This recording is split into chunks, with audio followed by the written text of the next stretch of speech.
오늘 하나님께서 우리에게 주시는 말씀은 베드로후서 2장 10절에서 22절까지의 말씀입니다. 이 말씀은 신약성경 385쪽에 나와 있습니다. 하나님의 말씀을 봉독합니다. 특별히 육체를 따라 더러운 정욕 가운데서 행하며 주관하는 일을 멸시하는 자들에게는 형벌할 줄을 아시느니라. 이들은 당돌하고 자긍하며 떨지 않고 영광 있는 자들을 비방하거니와 더 큰 힘과 능력을 가진 천사들도 주 앞에서 그들을 거슬러 비방하는 고발을 하지 아니하느니라. 그러나 이 사람들은 본래 잡혀 죽기 위하여 난 이성 없는 짐승 같아서 그 알지 못하는 것을 비방하고 그들의 멸망 가운데 멸망을 당하며 불의의 값으로 불의를 당하며 낮에 즐기고 노는 것을 기쁘게 여기는 자들이니 점과 흠이라. 너희와 함께 연회할 때에 그들의 속임수로 즐기고 놀며 음심이 가득한 눈을 가지고 범죄하기를 그치지 아니하고 굳세지 못한 영혼들을 유혹하며 탐욕에 연단된 마음을 가진 자들이니 저주의 자식이라. 그들이 바른 길을 떠나 미혹되어 부올의 아들 발람의 길을 따르는도다. 그는 부올의 삭슬 사랑하다가 자기의 불법으로 말미암아 책망을 받되 말하지 못하는 나귀가 사람의 소리로 말하며 이 선지자의 미친 행동을 저지하였느니라. 이 사람들은 물 없는 샘이요 광풍에 밀려가는 안개니 그들을 위하여 캄캄한 어둠이 예비되어 있나니 그들이 허탄한 자랑의 말을 토하며 그릇되게 행하는 사람들에게서 겨우 피한 자들을 음란으로서 육체의 정욕 중에서 유혹하는도다. 그들에게 자유를 준다 하여도 자신들은 멸망의 종들이니 누구든지 진 자는 이긴 자의 종이 됨이라. 만일 그들이 우리 주 되신 구주 예수 그리스도를 알므로 세상의 더러움을 피한 후에 다시 그 중에 얽매이고 지면 그 나중 형편이 처음보다 더 심하리니 의의 도를 안 후에 받은 거룩한 명령을 저버리는 것보다 알지 못하는 것이 도리어 그들에게 나으니라. 참된 속담에 이르기를 개가 그 토하였던 것에 돌아가고 돼지가 씻었다가 더러운 구덩이에 도로 누웠다 하는 말이 그들에게 응하였도다. 아멘. 하나님께서 이 말씀을 통하여 우리에게 은혜 주시기를 원합니다. 오늘 말씀은 교회 안에 들어온 거짓 교사들의 이 도덕적, 교리적으로 유혹에 맞서서 교회 안에 전통 신앙을 수립할 것을 권면하는 내용을 보도하는 그 기사의 내용 중에 일부에 속합니다. 그러면서 오늘 본문은 그런 거짓 교사들의 영적 도덕적 부패성을 조목조목 지적하고 있는 내용을 담고 있습니다. 오늘 말씀을 좀 더 자세히 살펴보면 다음과 같습니다. 먼저 10절에서 12절까지는 거짓 교사들의 고집스럽고 무지하고 교만하여 아무 두려움 없이 함부로 회방을 일삼는다는 내용을 담고 있습니다. 그리고 13절에서는 거짓 교사들은 때와 장소에 상관없이 연락을 즐긴다는 내용을 담고 있고 또 14절에서는 거짓 교사들은 음란하고 탐욕스럽다는 내용을 담고 있습니다. 그리고 15절, 16절은 그러한 거짓 교사들을 향해 구약의 선지자 발람을 예로 들어서 거짓 교사들은 불의의 삭슬 사랑하는 자들이라고 말씀하고 있습니다. 그리고 17절에서 마지막 22절까지는 거짓 교사들이 성도들에게 접근해서 그들을 미혹한다는 내용을 담고 있는 것이 바로 오늘 본문의 내용입니다. 오늘 말씀의 제목은 거짓 교사들을 경계하라입니다.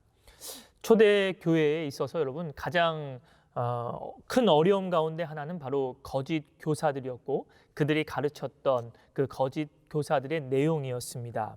사도 바울은 교회를 세우고 다른 곳으로 떠나 다른 곳에서 교회를 세울 때 계속해서 들려왔던 이야기가 있습니다. 그것은 바로 자신이 세웠던 교회에 거짓 교사들이 몰래 들어와서든 성도들을 유혹하고 미혹했다는 그런 소식을 들었습니다. 그래서 사도 바울은 심지어 그 갈라디아 교회에 몰래 들어온 거짓 선지자들을 염두에 두면서 이 갈라디아 성도들에게 갈라디아서를 쓰면서 이렇게까지 이야기를 합니다. 갈라디아서 1장 8절 말씀을 보면 사도 바울은 이렇게 얘기하죠. 그러나 우리나 혹은 하늘로부터 온 천사라도 우리가 너희에게 전한 복음 외에 다른 복음을 전하면 저주를 받을 것이니라. 이렇듯 초대 교회의 가장 큰 어려움 가운데 하나는 바로 거짓 교사들이었습니다.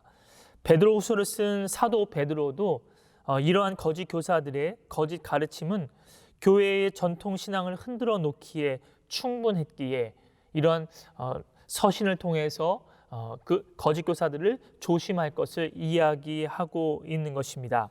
그렇다면 오늘 말씀을 통해 두 가지 교훈을 살펴보려고 합니다. 저와 여러분에게 주시는 첫 번째 교훈은 바로 고집 부리지 않고 부드러운 그리고 겸손한 마음을 우리가 소유해야 한다는 사실입니다. 오늘 본문 10절 말씀을 우리가 함께 읽도록 하겠습니다. 특별히 육체를 따라 더러운 정욕 가운데서 행하며 주관하는 일을 멸시하는 자들에게는 형벌을 할 줄을 아시느니라. 이들은 당돌하고 자긍하며 떨지 않고 영광 있는 자들을 비방하거니와. 아멘. 여러분, 거짓 교사들에게 나타난 대표적인 특징은 하나님의 뜻에 불복하는 고집쟁이들이었다는 것입니다.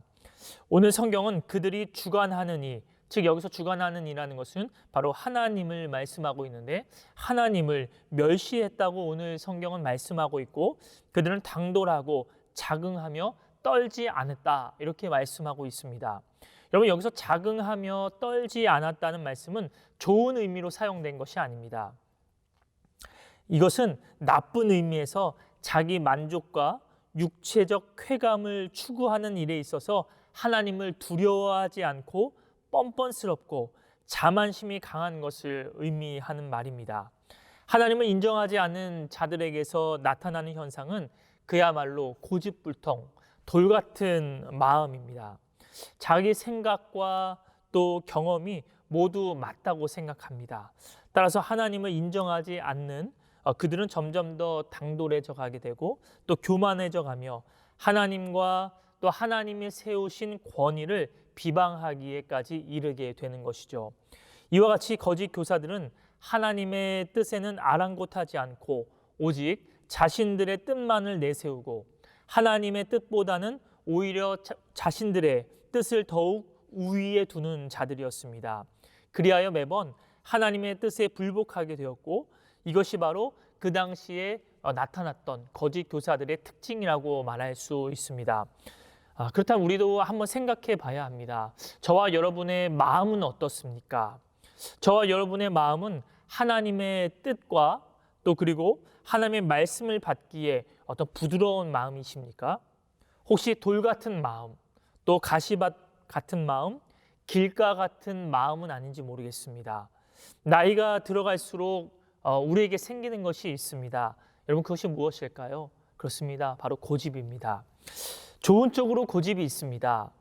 예를 들어 어떠한 경우에도 주일에는 교회에 나가서 내가 예배를 드리겠다. 그리고 하나님의 말씀은 변하지 않는 진리이다.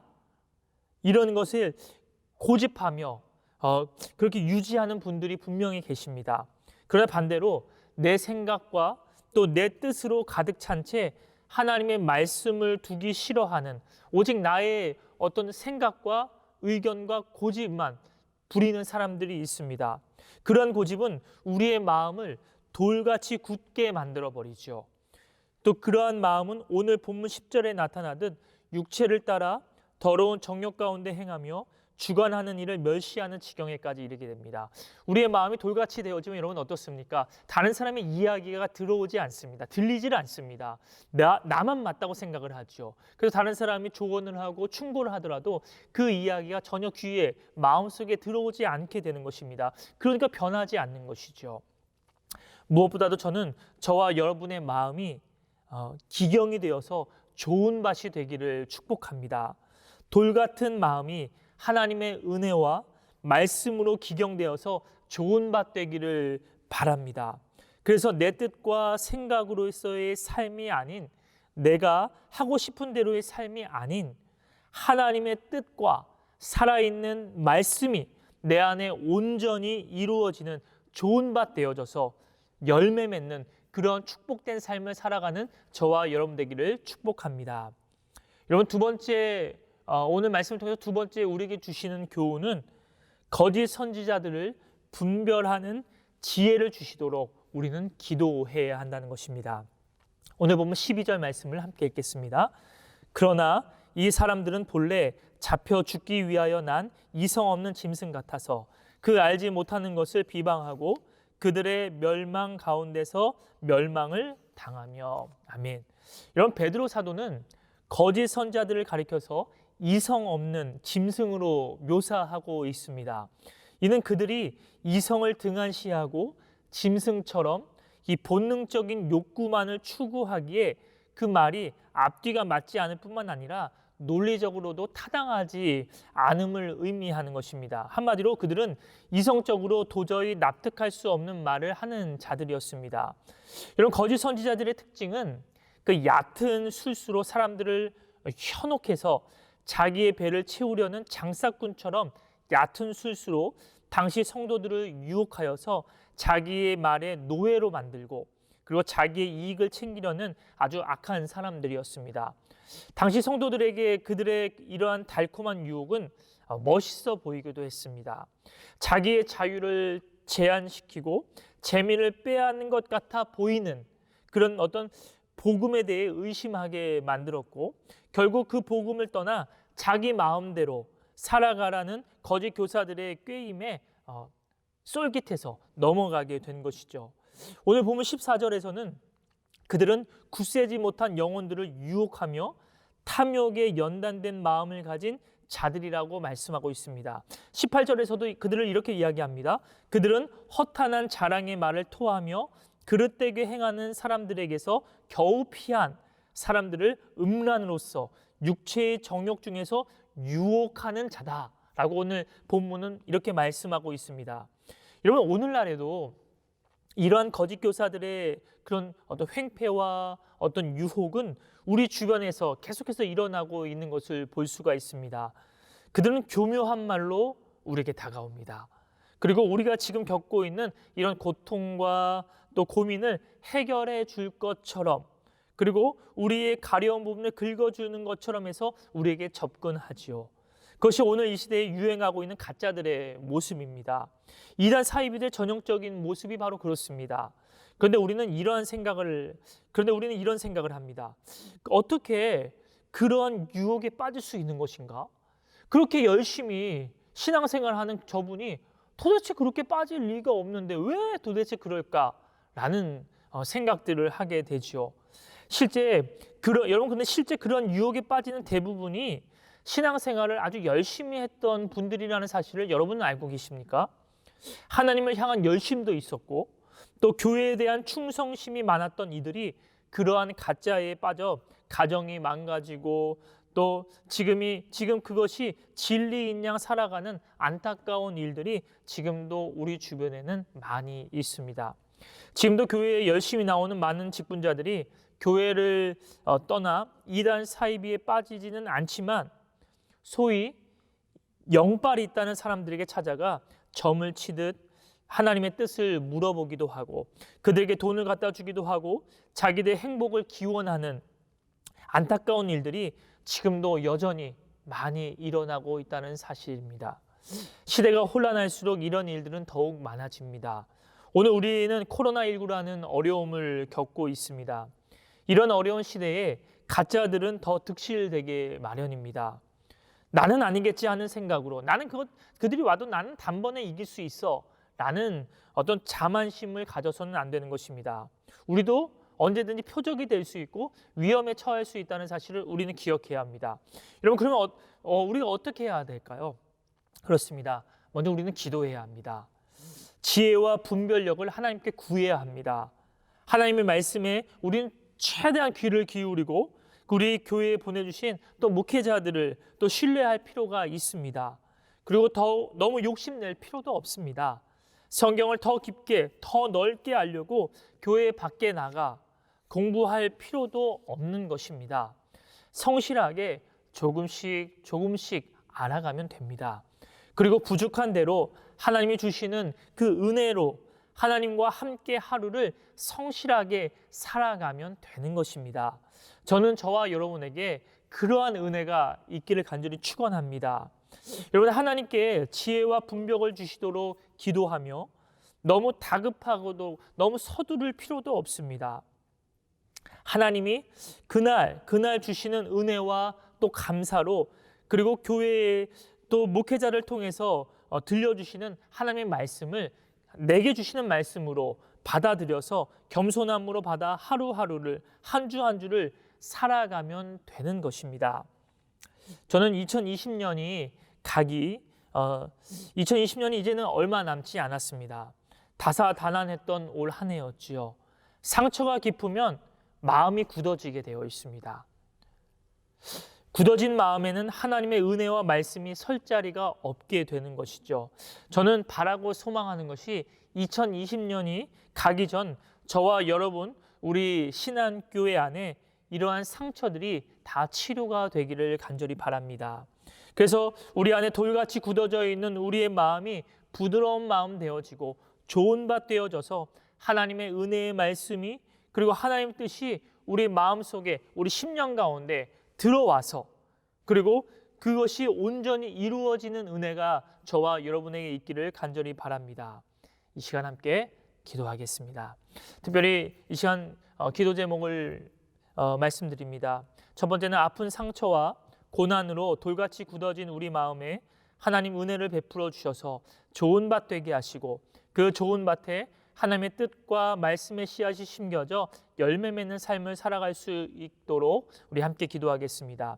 두 번째는 혼탁한 시대 가운데 지혜와 분별력을 주셔서 이단 사이비들의 유혹에 속지 않고 진리와 믿음으로 승리할 수 있기를 기도하겠습니다.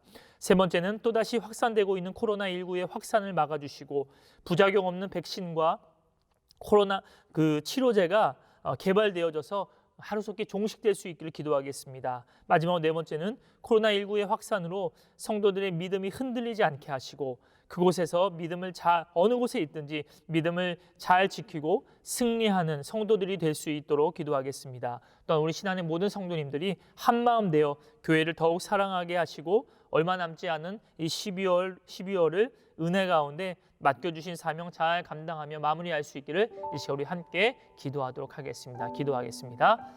은혜와 사랑의 하나님 아버지, 감사합니다. 2020년도 다사다난했던 오늘 우리 삶 가운데 또 나쁜 상처와 고난으로 인해 돌같이 굳어진 우리의 마음에 하나님 다시 은혜를 베풀어 주셔서 우리의 마음을 좋은 밭 되게